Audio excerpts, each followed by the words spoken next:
तर आपण आज घेणार आहोत राउटिंग प्रोटोकॉल ओव्हरव्ह्यूज. राउटिंग प्रोटोकॉलमध्ये कोणत्या कोणत्या गोष्टी असतात, कसं कसं काय काय होतं ते आपण वन बाय वन बघणार आहोत. तर routing information protocol RIP is one of the oldest dynamic routing protocol used in IP network. तर ही काय आहे? Oldest dynamic routing protocol technique आहे, जी की खूप वर्षापासून यूज होते. It uses distance vector routing and determine the best path of destination. Okay, त्याच्या की कॅरेक्टरिस्टिक कोणते कोणते आहेत ते आपण बघू. Distance vector protocol.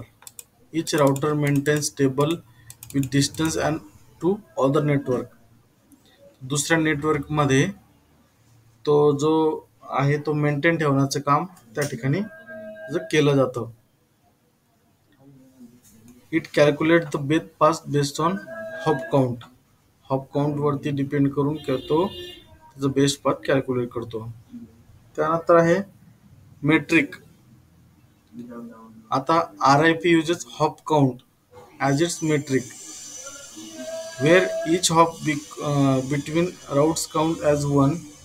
A maximum of 15 hop is allowed, meaning if network is more than 15 hop away, it consider unreachable. तर 15 पेक्षा वर जर होप असेल तर जास्तीत जास्त तो काय करतो, अनरिचेबल मध्ये त्याला टाकून दिल्या जातं. त्यानंतर पिरियडिक अपडेट्स. तर RIP राउट्स सेंड एव्हरी 30 सेकंडला त्या ठिकाणी अपडेट पाठवत असते. तर RIP व्हर्जन 1, RIP व्हर्जन 2. तर RIP V1 मध्ये काय होतं, हा फक्त राउटिंगला सपोर्ट त्या ठिकाणी करतो, सबनेट मास्कला सपोर्ट करत नाही.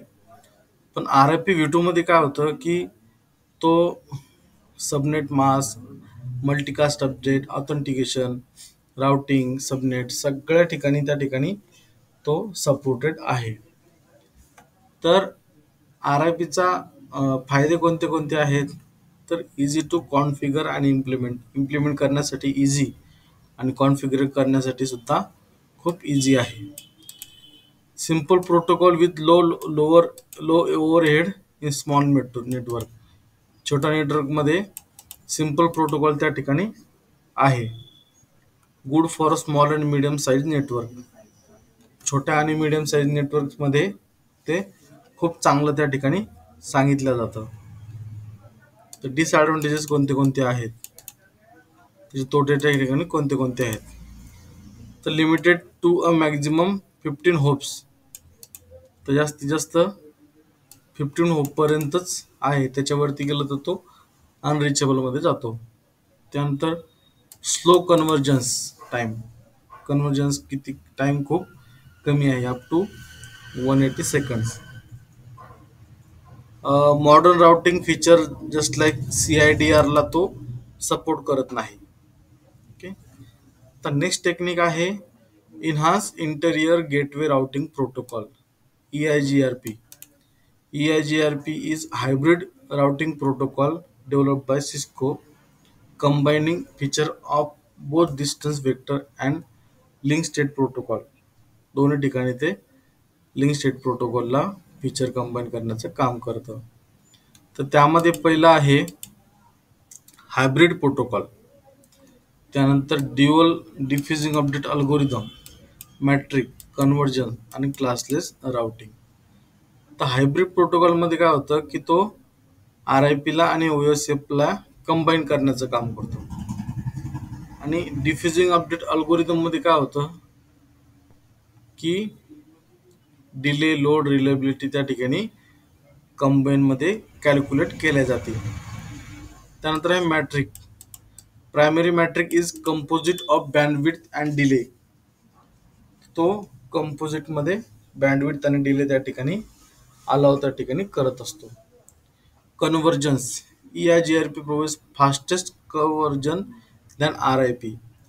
तर कन्व्हर्जन्स काय आहे की म्हणजे कम्पेअर टू RIP कन्व्हर्जन्स त्या ठिकाणी फास्टर आहे.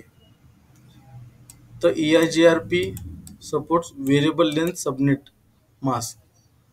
तर क्लासलेस राउटिंगमध्ये काय होतं, EIGRP supports variable length subnet mask त्या ठिकाणी सपोर्ट करतो. त्याचे ॲडव्हान्टेजेस आणि डिसॲडव्हान्टेजेस आपण त्या ठिकाणी बघू. तर ॲडव्हान्टेजेसमध्ये काय, फास्ट कन्व्हर्जन्स. कन्व्हर्जन्स कसं आहे, फास्ट आहे 180 सेकंदमध्येच. फ्लेक्झिबल आणि scalable for large networks. Flexible आणि त्या ठिकाणी स्केलेबल आहे, कितीही वाढू शकतो आणि फ्लेक्झिबिलिटी खूप आहे. Reliable transport layer to send updates.